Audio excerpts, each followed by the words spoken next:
Hello friends, welcome to movie enter. So friends, আজকে আমি একটি সায়েন্স ফিকশন মুভি নিয়ে আলোচনা করব, যেটি অত্যন্ত বহুল জনপ্রিয় একটি মুভি, যেটি হলো জুরাসিক ওয়ার্ল্ড।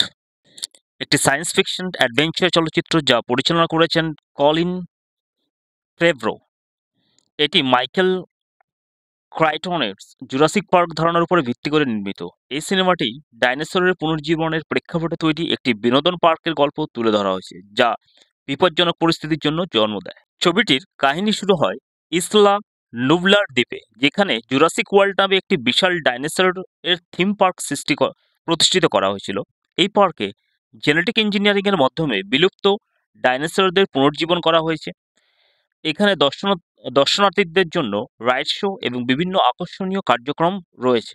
ছবিটির মূল চরিত্রে এবার কারা কারা অভিনয় করেছে সেটি নিয়ে আলোচনা করব। ক্লেয়ার ডিয়ারিং, ব্রাইস ডালাস হাওয়ার্ড, পার্কের অপারেশন ম্যানেজার, যিনি পার্কের লাভ এবং কার্যক্রমের উপর নজর রাখেন। অন্যদিকে ওয়ান গ্র্যান্ডি ক্রিস প্যান্ট, একজন প্রাক্তন নৌবাহিনী সদস্য এবং ডাইনোসর এর প্রশিক্ষক, যিনি বিশেষ করে ভেলোসিপারেন্টদের প্রশিক্ষণ দেন। জ্যাস এবং গ্রে, ক্লেয়ারের ভাগ্নে, যারা ছুটির সময় পার্ক পরিদর্শনে আসেন। অন্যদিকে জুরাসিক ওয়ার্ল্ডের বিজ্ঞানীরা দর্শনার্থীদের আকর্ষণ বাড়ানোর জন্য একটি নতুন প্রজাতির ডাইনোসর তৈরি করেন, যার নাম দেন ইন্ডোমিনাস রেক্স। এটি জেনেটিক্যালি মডিফাইড এবং খুবই বুদ্ধিমান, শক্তিশালী ও হিংস্র। পরিস্থিতি জটিল হয়ে যায় যখন ইন্ডোমিনাস রেক্স তার ঘর থেকে পালিয়ে যায়। এটি পুরো পার্কে বিশৃঙ্খলতা সৃষ্টি করে। ডাইনোসরটি অন্যান্য প্রাণী এবং মানুষের উপর আক্রমণ শুরু করে দেয়। ওয়ান এবং ক্লেয়ার ডাইনোসরকে থামানোর চেষ্টা করে। ক্লেয়ারের ভাগ্নে জ্যাস এবং গ্রে দুর্ঘটনাক্রমে ডাইনোসরের শিকারে পরিণত হতে হতে বেঁচে যায়। ওয়ান তার প্রশিক্ষিত ভেলো সিরাপ্টরদের সাহায্যে ইন্ডোমিনাস রেক্সকে মোকাবিলা করার চেষ্টা করেন। এবার আসি, ইন্ডোমিনাস রেক্সের বিশেষত্ব কী ছিল। এটি তাপমাত্রার সাথে নিজের দেহের রং পরিবর্তন করতে পারে। এটি ট্র্যাকিং ডিভাইস খুঁজে বের করে ধ্বংস করতে পারে। এটি অন্যান্য প্রাণী এবং মানুষকে ছলনার মাধ্যমে ফাঁদে ফেলতে পারে। কিন্তু এই ইন্ডোমিনাস রেক্স অন্যান্য ডাইনোসরদের উপরে আধিপত্য বিস্তার করে এবং তাদের হিংস্র করে তোলে। এতে পার্কের ভিতরে পর্যটকদের জন্য পরিস্থিতি আরও ভয়াবহ। পরিস্থিতি যখন নিয়ন্ত্রণের বাইরে চলে যায়, ক্লেয়ার টিরানোসাস রেক্সকে তার ঘর থেকে মুক্ত করে আনে। টিরানোসাস রেক্স এবং ভেলোসিপারটস ব্লু একত্রে ইন্ডোমিনাস রেক্সের বিরুদ্ধে লড়াই করে।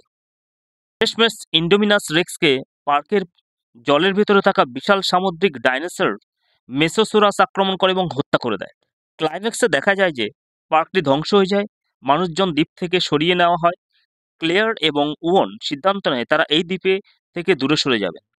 যদিও সিনেমার ক্লাইম্যাক্সটি অত্যন্ত ভয়াবহ হয়, কারণ ইন্ডোমিনিয়াস রেক্সের ধ্বংসাত্মক আক্রমণে পার্ক প্রায় ধ্বংস হয়ে গেছে এবং পর্যটক ও কর্মীরা নিজেদের জীবন বাঁচানোর চেষ্টা করছে। এই অবস্থায় ক্লেয়ার এবং ওউন সিদ্ধান্ত নেয় ইন্ডোমিনিয়াস রেক্সকে থামানোর জন্য বড় একটি ঝুঁকি নিতে হবে। ক্লেয়ার বুঝতে পারে যে শুধুমাত্র টারাটোনসারাস রেক্স টি-রেক্স যাই হোক, ক্লেয়ার যখন বুঝতে পারে যে শুধুমাত্র টারানোসরাস রেক্স টি-রেক্স ইন্ডোমিনিয়াস রেক্সের শক্তিকে টক্কর দিতে পারে, তিনি টি-রেক্সের ঘের খুলে দেন এবং তাকে ইন্ডোমিনিয়াস রেক্সের মুখোমুখি দাঁড় করান।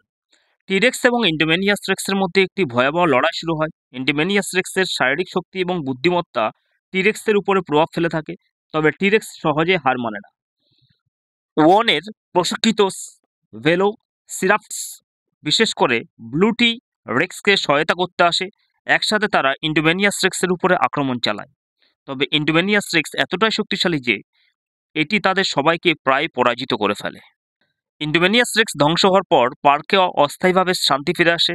ক্লেয়ার, ওন এবং তার ভাগ্নে জীবিত বেরিয়ে আসতে সক্ষম হয়, তবে জুরাসিক ওয়ার্ল্ড পার্কটি পুরোপুরি ধ্বংস হয়ে যায়।